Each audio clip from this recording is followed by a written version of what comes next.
Guys, welcome to a channel maths concept academy. मेरा नाम रवि। मैं आपके लिए मैथमेटिकल कंटेंट और साथ ही साथ केवीएस के अपडेट लेके आता हूं। तो जैसे कि आप लोगों को पता है, मेरा काम सिर्फ और सिर्फ एस्पायरेंट्स के लिए क्वेश्चंस लेके आना, कंसेप्ट लेके आना, ताकि उनको मदद मिल सके।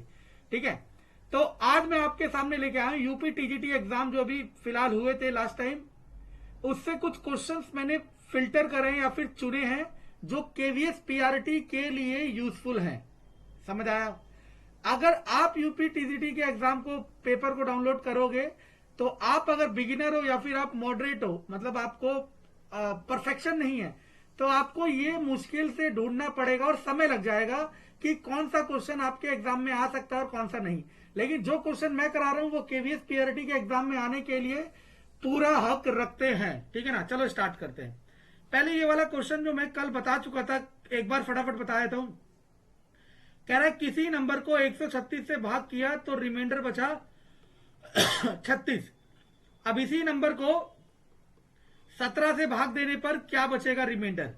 तो अगर ये नंबर इसको कंप्लीटली डिवाइड कर देता है, जो कि कर देता है, तो आपको कुछ नहीं करना होता। इस नंबर को डिवाइड कर दो इस वाले नंबर से, दूसरे वाले से।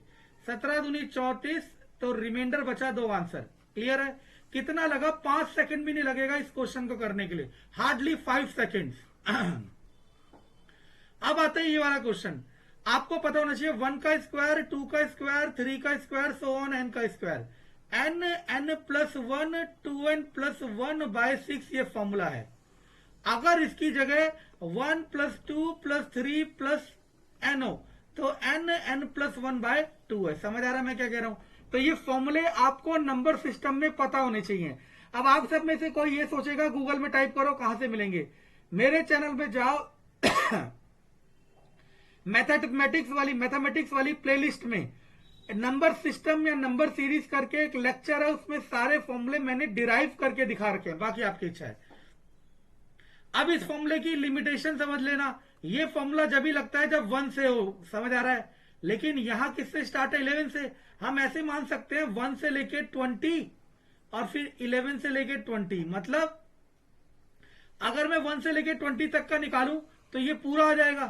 फिर मैं 1 से लेके 10 तक का निकालूं तो ये पूरा आ जाएगा। और अगर 1 से 20 तक में से 1 से 10 तक का माइनस कर दूंगा तो वो आ जाएगा जो हमें चाहिए। समझ आ रहा है? तो पहले 20 तक के लिए निकालो तो n की जगह 20, 20 और 1 21, 20 दूनी 40 और 1 41 बटे 6। फिर माइनस करना है 10 तक वाला, 10 और 1 11, 10 दूनी 20 और 21 और 6, 2 तिया 2 धाम 3 सत्ते, 2 तिया 2 पंजे 5 सत्ते। अब इसे सॉल्व करोगे तो 2485 इज अवर आंसर। क्लियर है बात? बहुत सारे क्वेश्चन है आपके पेपर के और मैं बहुत कुछ कराना चाहता हूं, लेकिन आप लोग सपोर्ट करेंगे तो ये बहुत आगे तक जा सकता है और इसमें सिर्फ आपका फायदा है, सिर्फ और सिर्फ आपका। ठीक है ना? 2 ट्राइंगल है, एक एबीसी और एक डीईएफ। एक ट्राइंगल एबीसी और एक ट्राइंगल डीईएफ है और दोनों ट्राइंगल सिमिलर हैं। दोनों ट्राइंगल सिमिलर हैं। मैं आपको बता चुका था अगर 2 ट्राइंगल सिमिलर हैं तो पेरीमीटर ऑफ एबीसी और पेरीमीटर ऑफ डीईएफ इक्वल होता है साइड्स के रेशो के equal. AB upon DE, BC upon EF और AC अपॉन DF। और अगर इसी को आप इस तरीके लिख सकते हो कि area of ABC upon area of DEF, तो ये हो जाएगा साइड के स्क्वायर के रेशो के इक्वल।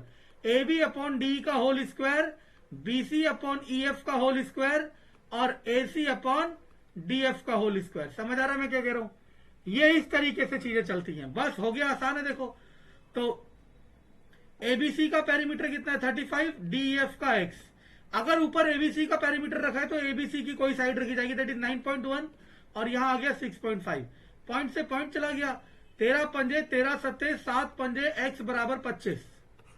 यानी कि डीएफ का जो पेरीमीटर आएगा वो कितना आएगा? 25 सेंटीमीटर। क्लियर है बात?